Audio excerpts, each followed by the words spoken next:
Desde sempre, os espíritos interferiram na vida da humanidade. Por mais que alguns não creiam, nós somos espíritos. Deus é espírito.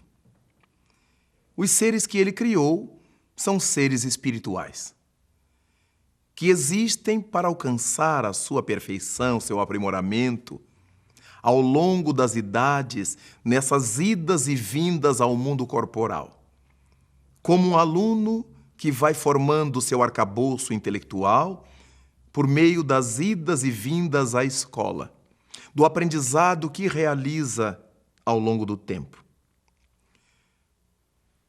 Desde os tempos mais distantes, então, nós travamos contato com os seres espirituais.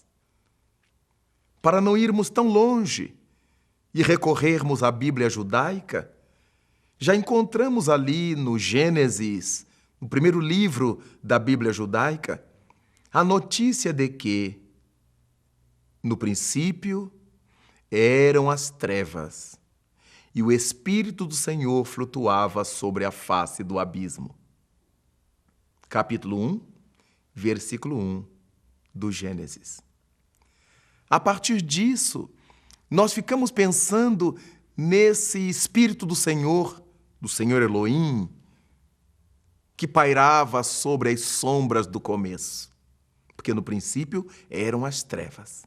O Senhor fez a luz, o Fiat Lux. O Senhor foi tirando do seio das águas tudo quanto pôde. Logo, aquelas trevas estavam sobre as águas. Saiu das águas o elemento árido, o continente, a terra. E tudo quanto, segundo o texto do Gênesis, foi feito com essa matéria que saiu das águas. Aí encontramos o surgimento do par bíblico, Adão e Eva. E depois de serem expulsos do Éden, dos jardins edênicos, o Senhor Elohim colocou um anjo, entre aspas, um espírito, de espada flamejante, para impedir que o casal voltasse a penetrar o Éden. Aí temos, já desde o começo, a interferência dos espíritos sobre a vida humana. Se havia uma entidade angélica à porta do Éden para impedir a entrada do casal, Adão e Eva, é porque esse espírito angélico já interferia na liberdade de ir e vir de Adão e Eva. Ora, quando pensamos nisso, olhamos para os outros povos além do povo judeu e verificamos o surgimento e o desenvolvimento das suas relações com os seres espirituais. O que foi chamado de mitologia. Exatamente porque os antigos criaram entidades, deuses, que eram a imagem e semelhança deles próprios. Então encontramos, nesse desfilar de divindades mitológicas, os deuses maiores, entidades que faziam o bem, que promoviam o bem, e deuses menores, entidades que promoviam o equívoco, a ignorância, ou mantinham esses processos de vida no mundo. Eram os espíritos. Esses deuses não passavam de seres espirituais.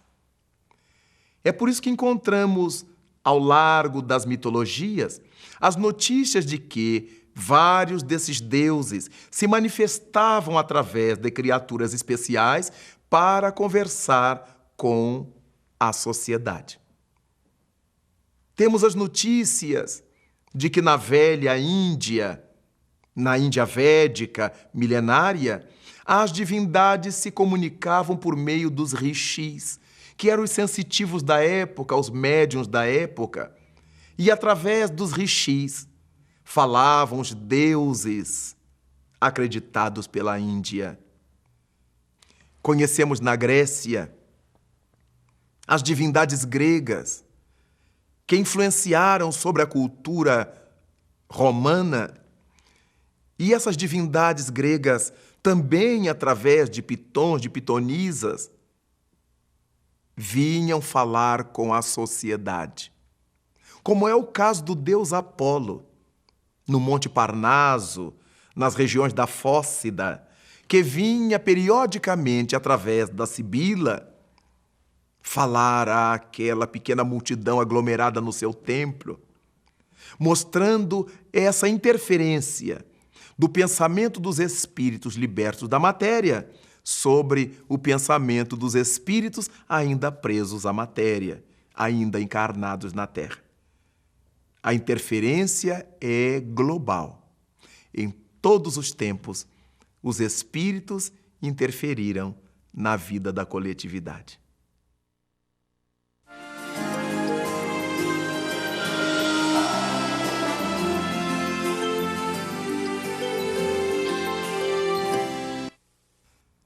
Ao lado dessas interferências que nós aprendemos desde os tempos mitológicos, nós podemos pensar que na atualidade também os espíritos interferem sobre as nossas vidas. Nunca os espíritos deixaram de interferir sobre a vida dos encarnados. Afinal de contas, quem somos nós, os encarnados? Somos os espíritos, temporariamente revestidos de um corpo físico. Quando sairmos desse corpo físico, pelo fenômeno da morte, voltaremos a ser tipicamente espíritos, chamados assim, acreditados assim. O notável codificador da doutrina espírita no mundo, Allan Kardec, teve ensejo de fazer uma pergunta no Livro dos Espíritos. Essa pergunta recebeu o número 459, e ele indaga da seguinte maneira: interferem os espíritos em nossos pensamentos e em nossos atos? A resposta fundamental: sim, interferem.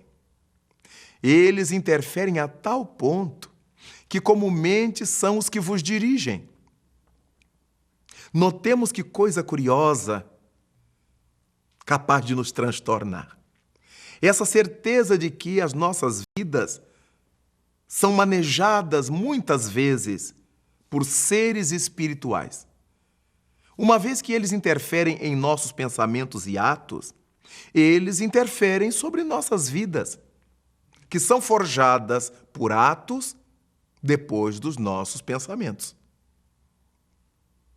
É muito importante saber que somos espíritos e por isso sofremos essa investida permanente dos espíritos sobre nossas existências.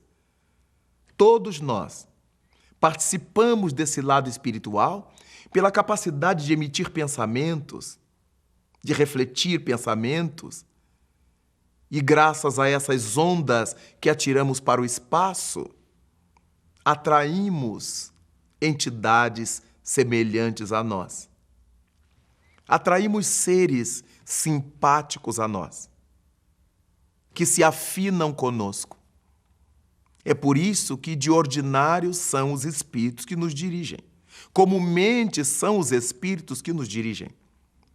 Mas existe uma questão fundamental em tudo isto. Será que nós estamos vulneráveis a essa interferência dos espíritos sem que nada possamos fazer? Não, não estamos vulneráveis.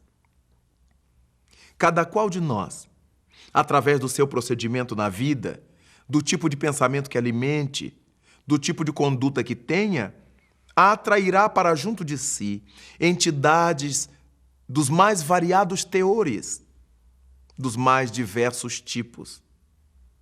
É dessa forma que nós vamos definindo quais são os espíritos que comumente nos dirigem, que ordinariamente nos dirigem. São aquelas entidades para as quais abrimos o nosso campo mental.